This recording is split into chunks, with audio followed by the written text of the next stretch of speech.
Hi, everyone. I'm Rosemary Miller here with Marisa Dellatto, an entertainment reporter here at Forbes, who will tell us all about Renaissance, a film by Beyoncé. Thank you so much for joining me today, Marisa.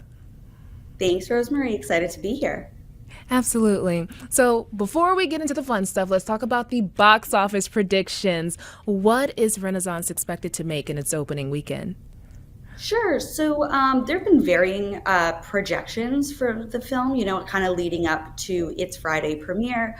We have seen anywhere from, about a few weeks ago, Deadline reported that it was tracking around 20 million for the opening weekend. It did around 6 to 7 million in pre-sales, so it's definitely going to be less than the Eras Tour, Taylor Swift's film that came out just a few weeks ago. But you never know how the Beehive is going to show out. So right now, it is still very much up in the air.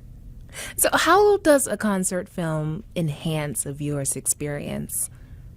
I mean, I think greatly. I mean, I think for these two concerts in particular, Taylor Swift's Eras Tour and Beyonce's Renaissance, there were so many people who wanted to go to these tours and could not just because of they were cost prohibitive or, Ticketmaster being annoying and, that whole situation. So for people like me who couldn't go to either, it's going to be our chance to see these people live.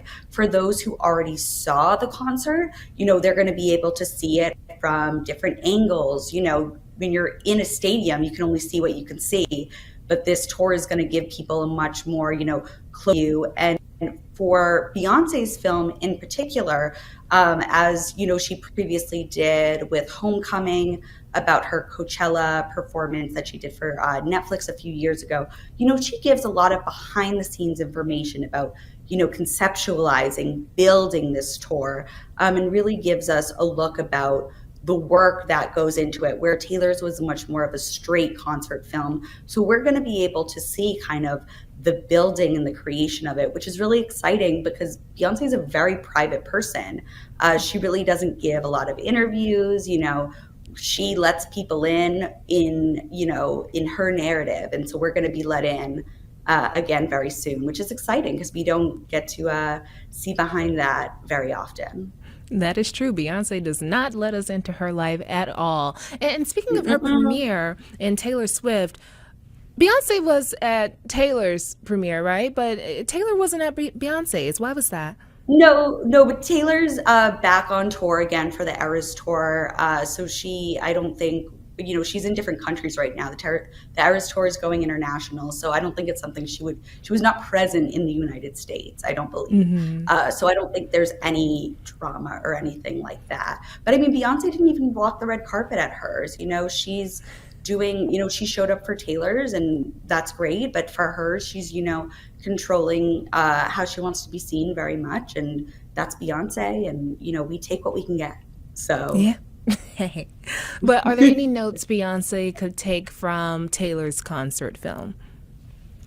I think they're going to be very different experiences. I think there will be some similarities. I do think fans will show up to the theater, ready to sing, ready in, coordinated outfits, just like they did for, Beyonce's tour. And just like we saw fans did for seeing the Eras tour in theater, they came ready to have fun. It was not a sit and be quiet movie experience. So I think we can expect that. But I think, Beyonce has, a slightly different fan base. She obviously, has such a huge fan base within the Black community. I think they're going to very much show up for her. I think because this album was conceptually based around, the ballroom culture and queer culture, I think we're going to see them show up for this concert, that community. And I think we're really just going to see fans of Beyonce in all. But, this isn't, people I think very much are comparing, Eras Tour versus the Renaissance Tour in the movies. And I think we have to remember that the Renaissance Tour is not a look back at Beyonce's career. It is a very specific type of music that's different from what Beyonce has done before. It's a dance ballroomy album. You know what I mean? It's geared towards a very specific community to celebrate these two communities. Whereas Taylor's was a retrospective of her entire career, which arguably Beyonce already did with Homecoming. So, I think just because her show up might be maybe smaller or more niche, it doesn't mean it's less than, or that they're, someone won over someone else. I think they're targeting, two different things with these projects. And that's great, because I think as music fans, we just get to enjoy the best of the best right now, which is awesome. They are certainly the best at what they're doing. Anyway, thank you so much for joining me today, Marisa. Thanks for having me. Absolutely.